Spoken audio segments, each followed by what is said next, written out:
Selamat pagi pemirsa, saya Siti Isniniur akan menemani Anda dengan beragam informasi terkini di antaranya. Bawaslu Labuan Batu temukan ratusan APK langgar aturan. Cuaca buruk, nelayan Bagan Pancang enggan melaut. BNN Pematang Siantar menuju WBK dan WBBM. Selain cuplikan berita tadi, kami juga akan menghadirkan beragam informasi lainnya. Pemirsa, kita langsung hari ini pagi selengkapnya.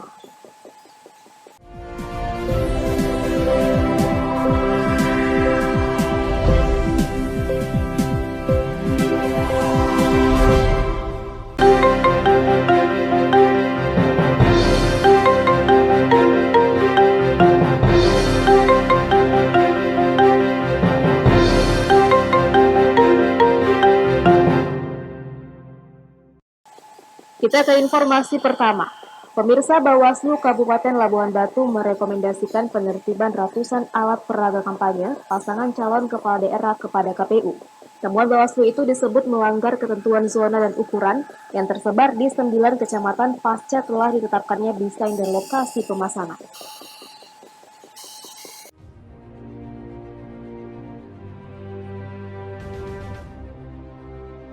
Bawaslu Labuan Batu menggelar rapat dalam ruangan bersama belasan awak media terkait tahapan penertiban alat peraga kampanye pasangan calon yang melanggar PKPU di Aula Kantor Bawaslu setempat, Aiktapa Rantoprapat, Labuan Batu, Sumatera Utara. Makmur Monte selaku Ketua Bawaslu Labuan Batu menyebutkan pihaknya telah melayangkan rekomendasi agar KPU menyurati kelima pasangan calon untuk membersihkan APK yang dinilai tidak sesuai desain dan titik lokasi. Selama ini pihaknya belum dapat melakukan penertiban APK dikarenakan belum adanya diberikan ketetapan desain dan lokasi oleh KPU. Nantinya jika paslon tidak menaati surat dari KPU, maka 3 kali 24 jam ke depan, pihaknya mengkoordinasikan hal itu kepada Satpol PP guna bertindak untuk menertibkan APK yang tidak sesuai aturan tersebut. Media ini sangat penting dilakukan komunikasi dan koordinasi terkait dengan agenda kita hari ini. Agenda akan dilaksanakannya penertiban alat peraga kampanye. Tentu ada aturan dan regulasi yang ingin kami sampaikan kepada insan pers, baik media cetak, elektronik, dan tulisan. Nah, sebagaimana yang kita laksanakan tadi, diskusinya sangat menarik. Tentu kami berharap rekan media bisa menyambungkan ini kepada masyarakat. Langkah-langkah apa yang sudah kita lakukan? Ya, kemarin kita sudah minta kepada KPU terkait dengan surat keputusan terkait zona dan desain. Nah, setelah itu kita dapatkan, maka kita merekomendasikan kepada KPU bahwa ditemukannya alat peraga kampanye atau bahan kampanye yang tidak sesuai peletakannya, maka kita lakukan rekomendasi kepada KPU dan kita berharap rekomendasi itu segera dilaksanakan oleh KPU untuk menyurati tim pasangan calon agar menurunkan sendiri alat peraga kampanye. Jika tidak diturunkan dalam 1 kali 24 jam, maka Bawaslu akan mengambil tindakan bersama Satpol PP dalam penurunan alat peraga kampanye yang tidak sesuai aturan. Sebelumnya, KPU Labuan Batu telah menyerahkan 2.870 APK Pilkada tahun 2020 kepada 5 paslon untuk dipasang di sebanyak 574 titik lokasi yang telah disepakati sejak awal. Dengan rincian yakni baliho 15 titik di tingkat kecamatan, umbul-umbul 54 unit dipasang 6 titik setiap kelurahan, dan spanduk 505 titik yang dipasang di tingkatan lingkungan atau dusun yang tersebar di 98 desa, kelurahan atau 9 kecamatan se-Labuan Batu. Ucok Sitorus melaporkan untuk Evarina TV.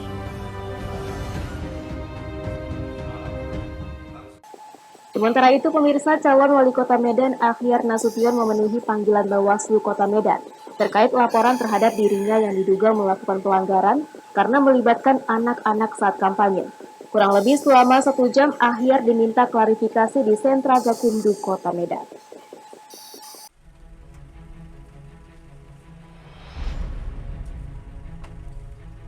Akhir bersama kuasa hukumnya tiba di kantor Bawaslu Kota Medan pada Rabu siang untuk mengklarifikasi laporan terhadap dirinya yang diduga melanggar aturan pilkada karena melibatkan anak-anak pada proses kampanye.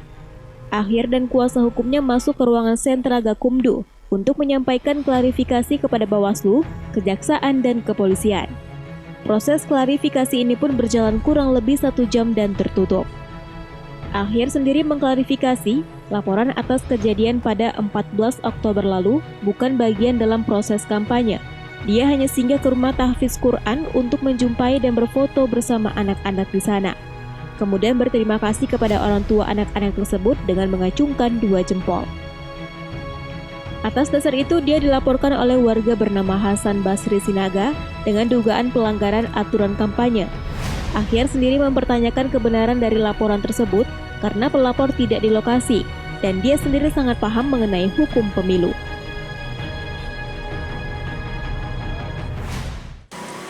Saya tahu peraturan-peraturan dan saya tidak akan pernah melanggar peraturan. Saya hanya hadir melihat anak-anak para calon-calon hafiz Al-Quran. Calon-calon hafiz Al-Quran. Untuk itu saya sampaikan kepada orang-orang tuanya, terima kasih Bapak Ibu sudah mengirim anak-anaknya belajar tahfiz Al-Quran. Untuk itu saya ucapkan terima kasih karena sudah menyelamatkan masa depan anak-anak ini. Saya mengucapkan terima kasih gini loh. Itu aja udah selesai. Bang, tadi Abang juga mempertanyakan soal pelapornya, katakanlah apakah pelapornya ada di lokasi atau seperti apa? Iya, saya tanyakan itu juga kepada Bawaslu, kebenaran laporan ini, dari mana dia dapat laporan. Kalau saya baca di media, dia pulang dari Batubara, orang Labuan Deli, Marilan sana, dari mana dia tahu? Jadi saya mau juga kebenaran laporan dia itu. Logika kebenaran laporannya itu, jangan asal lapor-lapor aja, saya juga punya hak untuk melaporkan dia atas ketidakbenaran laporan-laporan itu. Sementara berdasarkan klarifikasi tersebut, pihak Bawaslu akan melakukan serangkaian aksi lanjutan dengan mempelajari kasus tersebut. Kemungkinan besar akan ada pihak lain yang dipanggil untuk klarifikasi.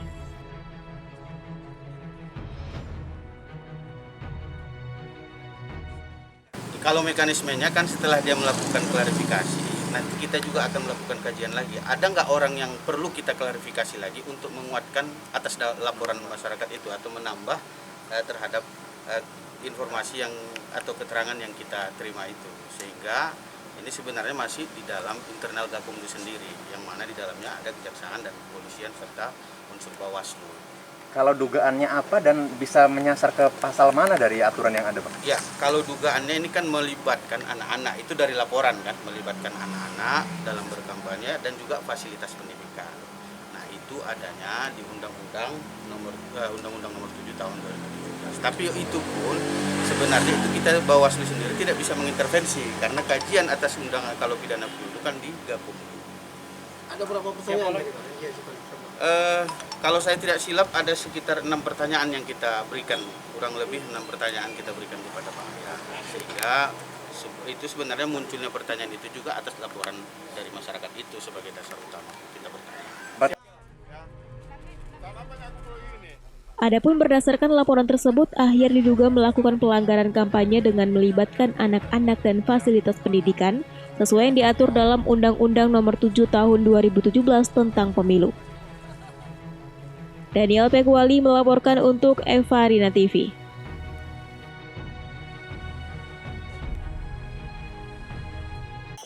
Informasi berikutnya, pemirsa, pemilihan wali kota dan wakil wali kota Binjai akan dilaksanakan sekitar 50 hari lagi. Terkait hal tersebut, KPU melakukan sosialisasi dan tata cara pemilihan di tengah masa pandemi COVID-19 di Lapas Kelas 2A Binjai.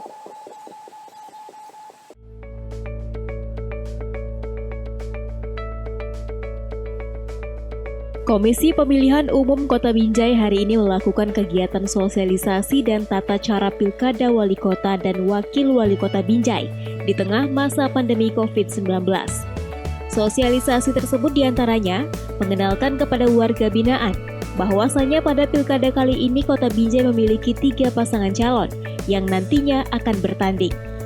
Selain itu, KPU Binjai juga mengenalkan cara pemilihan baru di tengah pandemi COVID-19 dengan mengedepankan protokol kesehatan, yakni datang ke TPS dengan menggunakan masker, mencuci tangan, mengukur suhu tubuh, dan penggunaan tinta dengan cara ditetes. Serta hal yang paling tidak biasa, yakni untuk tidak saling bersalaman setelah melakukan pemilihan calon wali kota dan wakil wali kota. Selain itu, KPU Binjai juga memastikan seluruh warga binaan yang ada di Lapas Kelas 2A Kota Binjai telah masuk dalam daftar pemilih pada Pilkada Kota Binjai 9 Desember mendatang. Riki Susanto, Kepala Seksi Pembinaan Anak Didik dan Narapidana mengatakan, sebanyak 458 orang warga binaan Lapas Kelas 2A Kota Binjai yang masuk dalam daftar pemilih dan pada pemilihan sebelumnya, warga binaan sangat antusias untuk menggunakan hak pilihnya.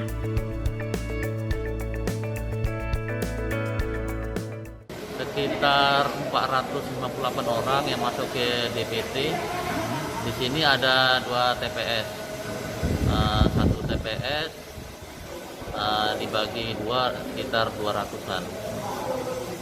Kalau antusias pemilih sendiri Bang, waktu pemilu sebelumnya gimana nih Bang untuk warga binaan Bang? Antusiasnya ya dia orang ini ya mau menerima untuk pemilihan, semangat untuk pemilihan wali kota. Untuk kali ini warga binaan udah tahu Bang berapa calon yang apa di sini Bang? Udah tahu ya Bang? Mungkin dia tadi udah sosialisasi menjelaskan berapa paslon yang dipilih. Diharapkan dengan adanya sosialisasi ini, warga binaan bisa lebih mengetahui tata cara pemilihan wali kota dan wakil wali kota Binjai, serta mampu menggunakan hak pilihnya pada Pilkada Kota Binjai Desember mendatang. Wahyu Pratama melaporkan untuk Eva Rina TV.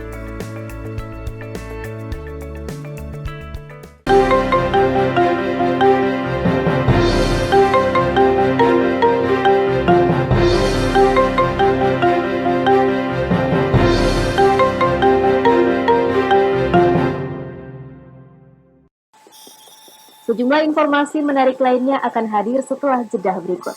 Tetaplah bersama kami.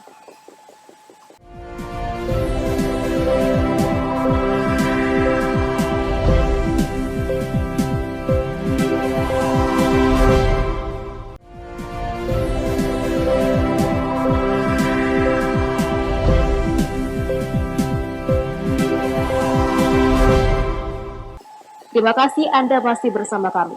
Pemirsa, cuaca buruk yang melanda perairan barat Pulau Sumatera memaksa ratusan nelayan bagan pancang di pesisir Kabupaten Tapanuli Tengah berhenti melaut. Tak melautnya nelayan bagan pancang mengakibatkan ratusan warga di Kampung Hajoran, Kabupaten Tapanuli Tengah yang kebanyakan menggantungkan hidup bekerja dari pengolahan ikan teri rebus, terpaksa menganggur karena kurangnya pasokan ikan dari para nelayan. Menurut para nelayan, gelombang tinggi dan angin kencang yang melanda di perairan barat Pulau Sumatera telah berlangsung 2 pekan terakhir. Akibatnya, sebagian alat tangkap nelayan rusak dan ambruk karena tak sanggup menahan terjangan angin kencang dari gelombang tinggi yang mencapai 4 meter. Nelayan yang nekat melaut memutar balik arah kapal mereka dikarenakan tingginya resiko yang akan dihadapi.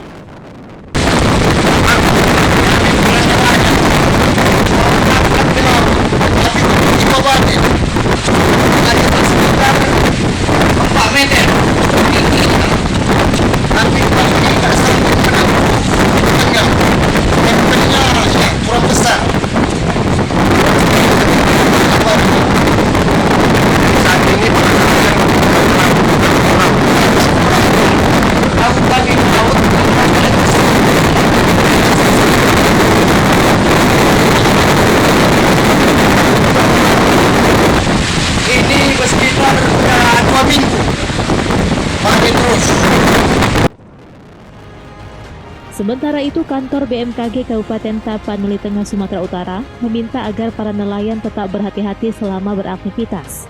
Pasalnya, cuaca ekstrim di perairan barat Pulau Sumatera masih terus berlangsung. Para nelayan berharap agar cuaca kembali normal. Baharudin Simanhulang melaporkan untuk Eva Rina TV.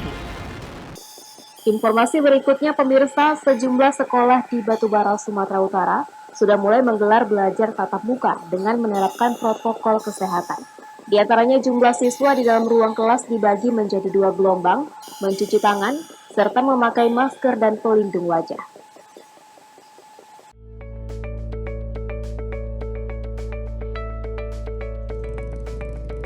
Berdasarkan data Dinas Pendidikan Batubara, saat ini sedikitnya sudah ada sekitar 162 sekolah yang menggelar belajar tatap muka, mulai dari tingkat sekolah dasar hingga sekolah menengah pertama. Kepala Dinas Pendidikan Batubara Ilyas Sitorus mengatakan, pembelajaran tatap muka sebelumnya dilakukan di 23 sekolah sejak 7 September lalu. Setelah dilakukan uji coba dan evaluasi, Dinas Pendidikan Batubara kemudian mengizinkan 139 sekolah lainnya untuk menggelar belajar tatap muka terhitung 20 Oktober 2020. Menurut Ilyas, pembelajaran tatap muka di sekolah tetap memperhatikan protokol kesehatan COVID-19. Di antaranya jumlah siswa yang mengikuti belajar di dalam ruang kelas dibagi menjadi 2 gelombang, rajin mencuci tangan serta memakai masker dan pelindung wajah.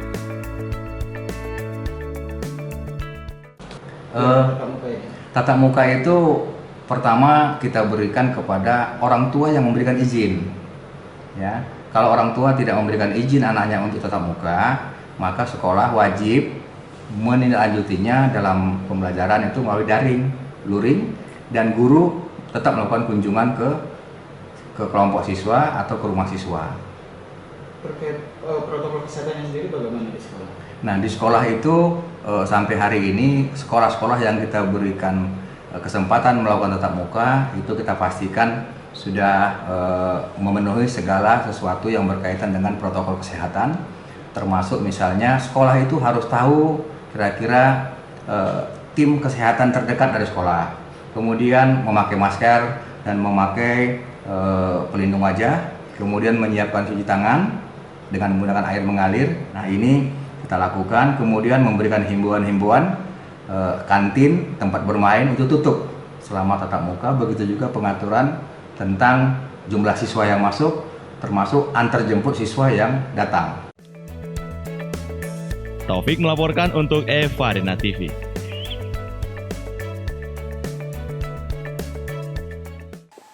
Pemirsa, setelah tutup sementara atau lockdown selama 3 hari, akibat salah satu panitia terkonfirmasi positif COVID-19, Pengadilan Agama Medan yang berada di kawasan Jalan Sisingamangaraja dibuka kembali.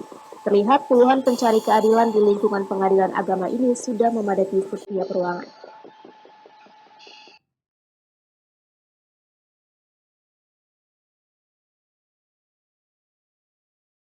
Pengadilan Agama Medan yang berada di kawasan Jalan Sisingamangaraja, Kota Medan, kembali buka setelah 3 hari lockdown, karena adanya 1 orang panitera di lingkungan Pengadilan Agama yang terkonfirmasi positif COVID-19. Terlihat puluhan warga pencari keadilan yang mengajukan gugatan dan digugat untuk perceraian langsung mendatangi pengadilan setelah dibukanya kembali pelayanan tersebut. Untuk penerapan protokol kesehatan pun semakin diperketat di tempat ini. Namun pengunjung yang tidak mempunyai hubungan dengan perkara tidak diperbolehkan masuk ke area gedung. Hanya yang diperbolehkan untuk para pihak kuasa hukum dan para saksi. Selain itu, pihak keamanan tetap melakukan pemeriksaan suhu tubuh bagi peserta sidang. Kasubag Umum Pengadilan Agama Medan Fadli Azhari menyebut, pelayanan dibuka kembali karena berkas perkara yang menumpuk meski kondisi kesehatan rekannya tersebut hingga hari ini belum diketahui dan masih diisolasi di rumah. Hari Senin ini seperti biasa, kerja seperti biasa, persidangan juga udah biasa. Setelah lockdown, Bang, apakah ada peningkatan pendaftaran perkara atau bagaimana, Bang? Kalau untuk pendaftaran perkara, saya rasa seperti biasa, karena juga Bapak bisa lihat tuh di PTSP itu ada banyak orang daftar. Jadi saya rasa seperti biasa lah, normal gitu, nggak ada peningkatan yang drastis gitu juga tidak. Karena juga mungkin orang masyarakat yang tahu itu mungkin agak sedikit hati-hati gitu ya kan di kantor kami. Gitu. Persidangan sendiri gimana, Bang? Untuk persidangan berjalan normal. Itu kalau protokol kesehatan itu dari awal di depan udah kita biasakan, memang ada 2 tempat cuci tangan, jadi itu udah protokol itu dari sebelumnya juga kita lakukan seperti itu. Jadi artinya kita juga udah sampai di dalam itu hakim juga siapapun udah nggak takut karena udah ada 2 kali cuci tangan, udah ada di termogan. Bang, untuk swab ada nggak Bang kita lakukan Bang? Jadi untuk sampai dengan saat ini memang belum ada perintah dari pimpinan untuk swab, walaupun sebenarnya dari Dinas Kesehatan juga udah kita koordinasi akan diadakan sih, tapi dari atasan juga belum ada konfirmasi kapan kejelasan untuk swab. Bang, untuk kondisi kesehatan sendiri panitera pengganti ini seperti apa Bang sampai hari ini? Kami belum dapat informasi terakhir karena dia kan kemarin katanya mau swab lagi di Rumah Sakit Umum Deli Serdang. Jadi belum ada informasi apakah udah pulang atau belum. Pihak Pengadilan Agama Medan juga sudah berkoordinasi dengan Dinas Kesehatan Kota Medan untuk pendataan pegawai yang akan melakukan swab test. Wahyu Pratama melaporkan untuk Evarina TV.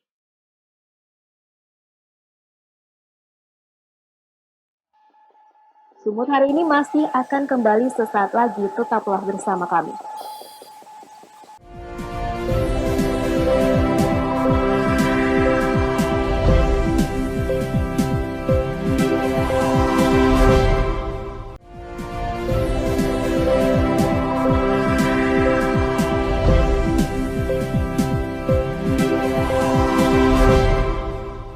Terima kasih masih bersama kami. Pemirsa, untuk mewujudkan pemerintah bebas dari tindak pidana korupsi, Badan Narkotika Nasional Kota Pematang Siantar, Sumatera Utara mendeklarasikan pencanangan zona integritas menuju wilayah bebas korupsi dan wilayah birokrasi bersih dan melayani.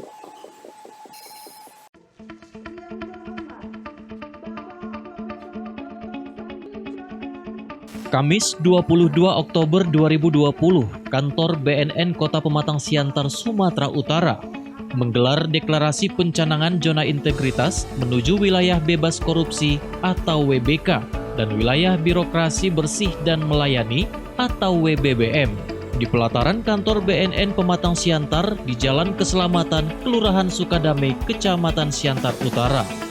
Deklarasi pencanangan zona integritas ini dihadiri Wali Kota Pematang Siantar, Kapolres Pematang Siantar, mewakili Dandim 0207 Simalungun, Kejaksaan Negeri Kota Pematang Siantar, perwakilan Ombudsman Sumatera Utara, Rektor USI dan Nomensen, serta Forkopimda lainnya. Acara diisi dengan kata-kata sambutan, yang dilanjutkan pelepasan balon dan ditutup dengan penandatanganan piagam penghargaan deklarasi pencanangan zona integritas. Kepala Kantor BNN Kota Pematang Siantar Tuangkus Haryanja menyampaikan, pencanangan zona integritas merupakan langkah awal dan bagian mensukseskan reformasi birokrasi dengan melakukan penataan terhadap sistem yang baik, efisien, pelayanan prima, dan memuaskan. Persiapan kita sudah kita lakukan beberapa upaya-upaya. Saya baru 3 bulan lebih bertugas di Kota Pematang Siantar ini, ya. Saya sudah melakukan pendekatan, termasuk kepada Kapolres, Dandim, dan Denpom, juga DPRD, Wali Kota, dan termasuk semua ormas. Saya sangat berharap untuk bisa kita bersinergi, supaya narkoba ini tidak ada ruang bagi bandar-bandar narkoba. Pegawai-pegawai ini kita harapkan harus bisa mengikuti apa yang dicanangkan dalam zona integritas ini, dan satu komitmen, dan harus satu bahasa. Nah, jadi kita seperti sampaikan Pak Wali Kota ini, akan kita rubah ini strategi dan mindset kerja kita. Bagaimana kita ini senang buat masyarakat. Bagaimana masyarakat itu nyaman, enak dia tinggal di rumah. Tidak ada gelisah karena ada di sana pencurian, kriminal ataupun namanya begal. Ini yang kita harapkan bagaimana masyarakat itu bisa senang. Oke, terakhir Pak, untuk mengenai fasilitas pelayanan sendiri sejauh ini seperti apa Pak? Apakah sudah memadai fasilitas untuk WBK di kantor BNN, Pak? Fasilitas kita sudah memadai, karena ini sifatnya kan untuk pelayanan bebas korupsi dan pelayanan birokrasi bebas melayani. Jadi kita dalam hal ini hanya segmen masalah penanggulangan narkotika, ya. Jadi kita dimudahkan dalam melaksanakan. Makanya saya berharap juga melalui media, agar media juga memblow up untuk bagaimana mengedukasi supaya masyarakat bersama-sama datang ke BNN. Bila perlu kita harapkan BNN ini menjadi sekretariat bersama bagi penggiat bagi LSM, bagi jurnalis, bagi semua saja. Untuk kita sama-sama langkah-langkah apa yang mau kita lakukan dalam rangka menangani narkoba. Setelah WBK ada nggak target kita sendiri, Pak? Setelah WBK ini ada nggak target dari kantor BNN sendiri? Nah, kita nanti akan melakukan kegiatan ini. Bagaimana upaya-upaya kita melaksanakan di masyarakat menjadi role model bagi masyarakat. Artinya pimpinan itu harus juga bisa membaur ke masyarakat. Bila perlu kita harus turun ke masyarakat. Tidak lagi hanya semata-mata kita hanya memerintahkan, tetapi kita menjadi pelaku. Dan ini akan kita buktikan. Tuankus Haryanja juga menyampaikan pencanangan zona integritas menuju WBK dan WBBM dapat dimulai dengan upaya strategis membangun karakter aparatur dan organisasi yang beretika dan profesional. Wali Kota Pematang Siantar Hefriansa menyampaikan, semoga pencanangan zona integritas ini tidak hanya slogan dan seremonial semata. Dengan pembangunan zona integritas, mudah-mudahan tidak menjadi slogan semata, kemudian seremonial saja, tapi kita aplikasikanlah, kita tunjukkan. Jadi masyarakat tidak hanya menuntut kita, masyarakat kan banyak menuntut. Ini macam mananya? Kok lambat kali? Kami mau cepat.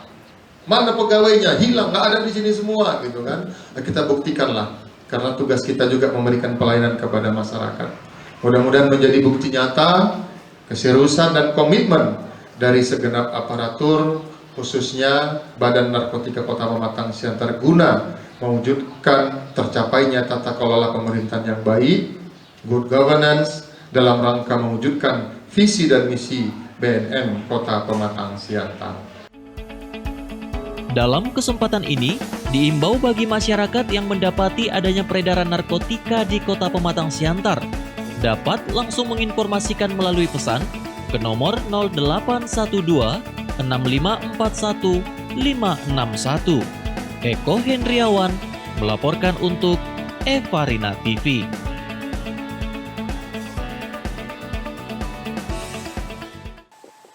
Informasi menarik lainnya pemirsa, Presiden Joko Widodo meresmikan jembatan Teluk Kendari sepanjang 1,34 km yang menghubungkan Kota Lama dengan Kecamatan Poasia di Kota Kendari, Sulawesi Tenggara.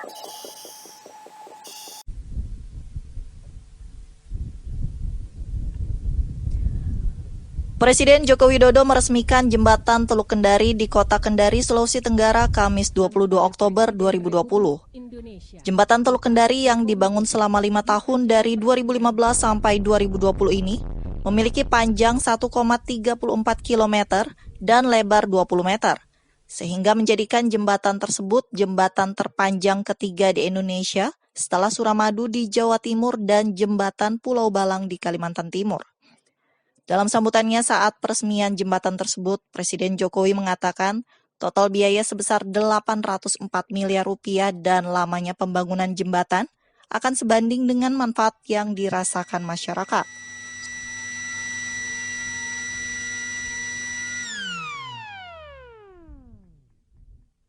Bagi masyarakat Kota Lama yang bepergian ke Kecamatan Poasia, yang biasanya menyeberangi Teluk Kendari menggunakan feri dan memutari teluk sejauh 20 km dengan waktu tempuh 30 sampai 40 menit, sekarang hanya perlu waktu 5 menit. Presiden Jokowi menyatakan kelancaran konektivitas dan akses akan membuat mobilitas barang dan jasa maupun manusia akan menjadi semakin efisien. Dengan demikian daya saing akan semakin meningkat, sehingga Sulawesi Tenggara khususnya Kota Kendari menjadi semakin menarik untuk pengembangan usaha-usaha baru. Menurut Jokowi, jembatan Teluk Kendari tidak hanya besar manfaatnya, tetapi juga menarik dari sisi arsitekturnya. Mempercantik landscape Kota Kendari menjadi ikon baru dan kebanggaan masyarakat. Tim Kantor Berita Antara mewartakan. Pemirsa, demikianlah rangkaian informasi dalam Sumut hari ini pagi.